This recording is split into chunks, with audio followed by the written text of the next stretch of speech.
শান্তি। আজ 28 মার্চ 2026 আমরা সবাই বাবার অমূল্য মধুর মহাবাক্য শুনব। ওম শান্তি। মিষ্টি বাচ্চারা, প্রত্যেকের পাপ মোছার জন্য ফার্স্ট ক্লাস ব্লটিং পেপার হলো এক শিব বাবা। ওনাকে ইয়াদ করো তো পাপ শেষ হবে। আজকের প্রশ্ন, আত্মার ওপর সবথেকে ভারী দাগ কোনটা? এটা মেটানোর জন্য কোন পরিশ্রম করবে? উত্তর, আত্মার ওপর দেহ অভিমানের অনেক দাগ পড়েছে। বারবার কোনো দেহধারীর নাম রূপে ফেসে যায়। বাবাকে ইয়াদ না করে দেহধারীদের ইয়াদ করতে থাকে, একে অন্যের মনে দুঃখ দেয়। এই দাগকে মেটানোর জন্য দেহি অভিমানী হওয়ার পরিশ্রম করো। আজকের গীত, মুখরা দেখলে প্রাণী যারা দর্পণ মে। ওম শান্তি। মিষ্টি মিষ্টি সব সেন্টারের বাচ্চারা গান শুনেছে। এখন নিজেকে দেখে নাও, কতটা পূর্ণ আছে আর কতটা পাপ মিটেছে। সারা দুনিয়া সাধু সন্তরা ডাকে যে হে পতিত পাবন, একজনই পতিত থেকে পাবন বানানো বাবা হয়, বাকি সবার মধ্যে হয় পাপ। এটা তো তোমরা জানো যে আত্মার মধ্যে পাপ আছে, পূর্ণও আত্মা হয়। আত্মাই পাবন, আত্মাই পতিত হয়। এখানে সব আত্মারা পতিত হয়ে আছে, পাপের দাগ লাগানো আছে, এই জন্য পাপ আত্মা বলা হয়। এখন পাপ বেরোবে কি করে? যখন কোনো জিনিসের ওপর তেল পড়ে যায় তো ব্লটিং পেপার অর্থাৎ টেনে নেওয়া কাগজ রাখে, তাতে কাগজ সব টেনে নেয়। এখন সব মানুষ একজনকে মনে করে, কারণ ওই ব্লটিং পেপার হয়, পতিত পাবন হয়। ও ছাড়া আর কেউ ব্লটিং পেপার হয় না। এখানে তো জন্ম জন্ম গঙ্গা স্নান করে আরও পতিত হয়েছে। পতিতদের পাবন বানানো এক শিব বাবাই ব্লটিং পেপার হয়। হয়তো ছোট থেকে ছোট একটা বিন্দু সবার পাপ নষ্ট করে। কোন যুক্তি দিয়ে? শুধু বলে যে আমি ব্লটিং পেপারকে ইয়াদ করো, আমি তো চৈতন্য, তাই না? তোমাদের আর কোনো কষ্ট দেই না। তোমরাও আত্মা বিন্দি, বাবাও বিন্দি, বলে যে শুধু আমাকে ইয়াদ করো তো তোমাদের সব পাপ মিটে যাবে। তো প্রত্যেকে নিজের মনে জিজ্ঞাসা করো যে ইয়াদ করে কত পাপ মিটেছে, আর কত আমরা করেছি, বাকি কত পাপ রয়ে গেছে। এটা জানবে কি করে? অন্যদেরও রাস্তা বলতে থাকো যে এই ব্লটিং পেপারকে ইয়াদ করো। সবাইকে এই রায় দেওয়া তো ভালো, তাই না? এটাও ওয়ান্ডার হয়, যাকে রায় দেয় সে তো বাবাকে ইয়াদ করতে লেগে যায়, কিন্তু রায় যে দেয় সে নিজে ইয়াদ করে না, এই জন্য পাপ কাটে না। পতিত পাবন তো একজনকেই বলা হয়, অনেক পাপ লেগে আছে। কামের পাপ, দেহ অভিমানের তো প্রথম নম্বরের পাপ, যেটা সব থেকে খারাপ হয়। এখন বাবা বলে দেহি অভিমানী হও, যত মা মে কম ইয়াদ করবে তো যতটা তোমার মধ্যে খাত পড়েছে ওটা ভস্ম হয়ে যাবে। ইয়াদ করতে হবে, অন্যদেরও এই রাস্তা বলতে হবে। যতটা অন্যদের বোঝাবে তো তোমাদেরও ভালো হবে। এই ধান্দাতে লেগে যাও। অন্যদেরও বোঝাতে হবে যে বাবাকে ইয়াদ করো তো পূর্ণ আত্মা হয়ে যাবে। তোমাদের কাজ হলো অন্যদেরও এটা বলা যে পতিত পাবন একজন হয়। তোমরা জ্ঞান নদী অনেক অনেক আছো, কিন্তু তোমরা সবাইকে বলো যে একজনকে ইয়াদ করো। ওই একজনই পতিত পাবন হয়, ওনার অনেক মহিমা হয়। জ্ঞানের সাগরও ওই হয়। ওই এক বাবাকে মনে করা, দেহি অভিমানী হয়ে থাকা, এই একটা কথাই ডিফিকাল্ট হয়। বাবা শুধু তোমাদের জন্য বলে না, বাবা তো সব সেন্টারের বাচ্চাদের জন্য বলে। বাবা তো সব বাচ্চাদের দেখে, তাই না? কোথায় ভালো সার্ভিসেবল বাচ্চা রয়েছে? শিব বাবার বাগান হয়, তাই না? যে ভালো ফুল হবে তাকেই বাবা ইয়াদ করবে। ধনী লোকেদের 4-5 বাচ্চা হবে তো বড় বাচ্চা হবে তাকে মনে করবে। ফুলের ভ্যারাইটি তো হয়, তাই না? তো বাবাও তার নিজের বড় বাগিচাকে মনে করে। কাউকে এই রাস্তা বলা সোজা হয়, শিব বাবাকে ইয়াদ করো, ওই পতিত পাবন হয়। নিজে বলে আমাকে ইয়াদ করলে তোমাদের পাপ ভস্ম হবে। কত ফার্স্ট ক্লাস ব্লটিং পেপার হয়, তাই না? সারা দুনিয়ার সবাই ওনাকে ইয়াদ করে। এই রাস্তা বলা অনেক সোজা যে শিব বাবাকে ইয়াদ করো। বাবা যুক্তি বলেছে যে আমাকে ইয়াদ করলে তোমাদের উপর যে দেহ অভিমানের দাগ আছে সেটা মিটে যাবে। পরিশ্রম হলো দেহি অভিমানী হওয়ার। বাবাকে কেউ সত্য বলে না, কেউ কেউ চাট পাঠায়, তারপর ক্লান্ত হয়ে যায়। অনেক উঁচু লক্ষ্য। মায়া নেশা একদম নষ্ট করে দেয় তো লেখা ছেড়ে দেয়। অর্ধেক কল্প দেহ অভিমান হয় তো ছাড়ে না। বাবা বলে শুধু এই ধান্দা করতে থাকো, বাবাকে ইয়াদ করো আর অন্যকে করাও। ব্যাস, সব থেকে উঁচু ধান্দা হলো এটা। যে নিজে ইয়াদ করবে না সে এই ধান্দাও করতে পারবে না।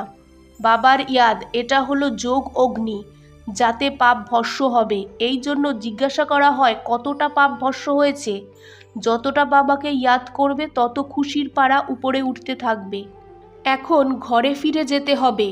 ওখানে সব আত্মা পবিত্র থাকে। যখন পবিত্র হবে তখন ঘরে যাবে। অন্যদেরও এই রাস্তা বলো। বাবার যুক্তি খুব সোজা, শিব বাবাকে ইয়াদ করো। এই ব্লটিং পেপার রাখো তো সব পাপ চুষে নেবে। তোমাদের বিকর্ম বিনাশ হবে। মূল বড় কথাটা হলো পাবন হওয়া।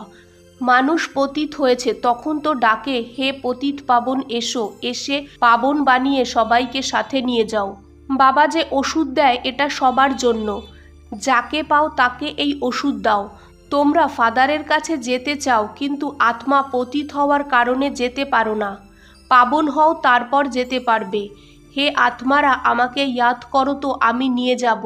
তারপর ওখান থেকে তোমাদের সুখে নিয়ে আসব। আবার যখন দুনিয়া পুরনো হবে তখন তোমরা দুঃখ পাবে। আমি কাউকে দুঃখ দেই না। প্রত্যেকে নিজেকে দেখো যে আমি কি ইয়াদ করি।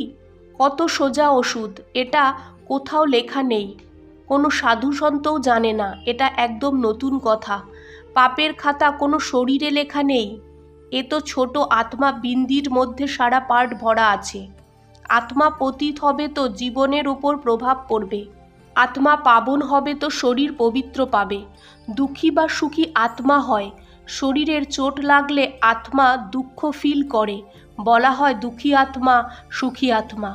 এই ছোট আত্মা কত পার্ট বাজায়, ওয়ান্ডার, তাই না? বাবা হয় সুখ দেওয়া, এই জন্য ওনাকে মনে করে। দুঃখ দেয় রাবণ। সব থেকে প্রথমে আসে দেহ অভিমান। তখন বাবা বোঝায় তোমাদের আত্ম অভিমানী হতে হবে। এতে অনেক পরিশ্রম। বাবা জানে সত্যি মন থেকে যে যুক্তি দ্বারা ইয়াদ করা উচিত, কেউ মুশকিলই সেটা করে। এখানে থেকেও ভুলে যায়।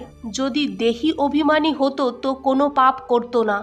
বাবার আদেশ হলো hear no evil, see no evil. এগুলো বাদরের জন্য নয়, এটা তো মানুষের জন্য। মানুষ বাদরের মতো হয়তো বাদরের চিত্র বানায়। অনেকে আছে যারা সারাদিন বাইরের কথায় থাকে, তো বাবাকে বোঝাতে হয়। বাবা বলে তোমরা বাচ্চারা সবাইকে সুখ দাও, সবাইকে বলো যে দেহি অভিমানী হও, বাবাকে ইয়াদ করো। শুধু লাভলি বাবাকে ইয়াদ করো তো তোমাদের বিকর্ম ভস্ম হবে, তোমরা বিশ্বের মালিক হয়ে যাবে। ভগবানুবাচ মনমনা ভব, এক বাবাকে আর বর্ষাকে মনে করো।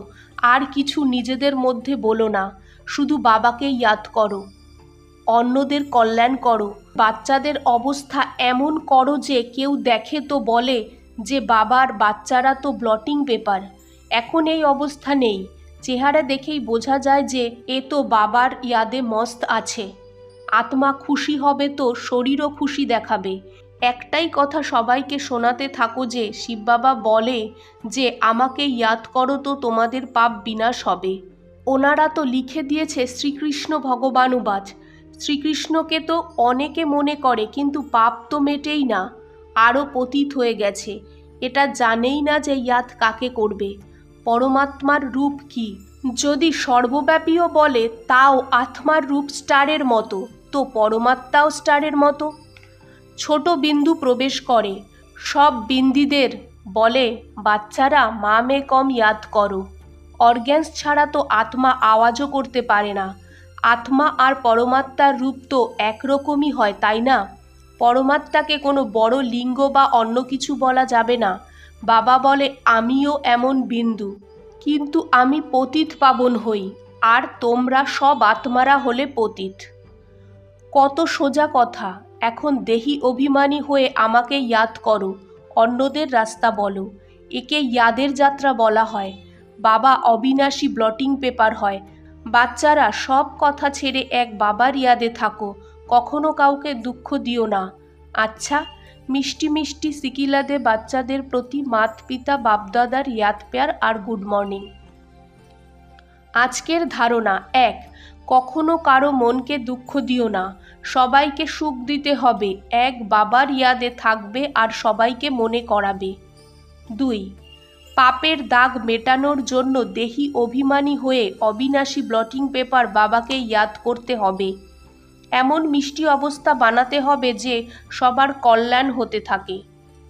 আজকের বাপদাদার মধুর বরদান, নিজের শ্রেষ্ঠতা দ্বারা নবীনতার পতাকা ওড়ানো বাচ্চারা শক্তিস্বরূপ ভব। এখন সময় অনুসারে শক্তিরূপের প্রভাব যখন অন্যদের উপর দেবে তো অন্তিম প্রত্যক্ষতা সামনে আনতে পারবে। যেমন স্নেহ আর সহযোগের প্রত্যক্ষতা করেছ, সেই রকম সার্ভিসের আয়নায় শক্তিরূপের অনুভব করাও। যখন নিজের শ্রেষ্ঠতা দ্বারা শক্তিরূপের নবীনতার পতাকা ওড়াবে তখন প্রত্যক্ষতা হবে। নিজের শক্তিরূপ দ্বারা সর্বশক্তিমান বাবার সাক্ষাৎকার করাও। আজকের স্লোগান, মনসা দ্বারা শক্তির আর কর্ম দ্বারা গুণের দান দেওয়াই মহাদান হয়। ওম শান্তি।